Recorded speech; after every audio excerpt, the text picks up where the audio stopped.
Our Senate Republicans are waving the white flag, at least for this week anyway, on health care reform. The vote before the July 4th vacation will not happen after all. Chief Congressional Correspondent Mike Emanuel on the Hill tonight on why the effort has been put on pause there. Good evening, Mike. Bill, good evening. It's back to the drawing board for health care reform. Senate Republicans just back from a powwow at the White House were forced to pull their bill late this afternoon after division among their ranks forced left leadership without enough votes to bring the bill to the floor. The president remains unwavering. This will be great if we get it done, and if we don't get it done, it's just going to be something that we're not going to like, and that's okay, and I understand that very well. But I think we have a chance to do something very, very important for the public. All 52 senators were invited to the White House to huddle with the president after shelving one of his signature campaign promises. It's a very complicated subject.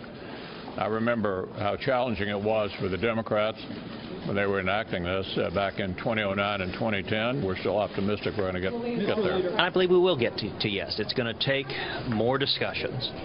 And the most critical question is, how do we lower premiums? That's been my central focus from the beginning. Chuck Schumer, the Senate Democratic leader, wasn't ready to unfurl the victory banner just yet. We know the fight is not over. That is for sure. We're not resting on any laurels. The numbers for the majority leader just didn't add up. It started with at least 4 of McConnell's GOP senators who said they would not support the procedural motion to proceed. As the day wore on, those numbers grew, and after the bill was pulled, even more Republican no's came out of the woodwork. The GOP leadership was stuck. I'm not willing to accept that we are not going to be successful because I think the consequences are very bad. Democrats say McConnell's about to start cutting deals and criticize the process.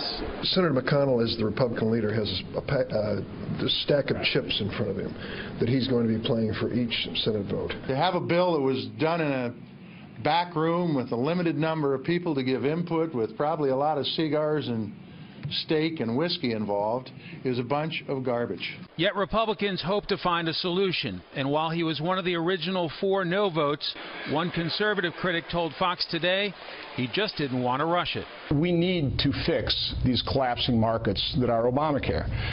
We've got to drive premiums down. And so what I want is, first of all, the time to consider this thoroughly, to allow my constituents in Wisconsin a chance to review it, provide their valuable input and feedback. And I'm not asking months, but let's take a couple weeks. Leaving the White House moments ago, Leader McConnell said he has a really good chance of getting there with health care reform. It will just take a little more time. The concern for Republicans being time can sometimes stiffen the resistance. Bill? Thank you, Mike. Mike Emanuel from the Hill tonight.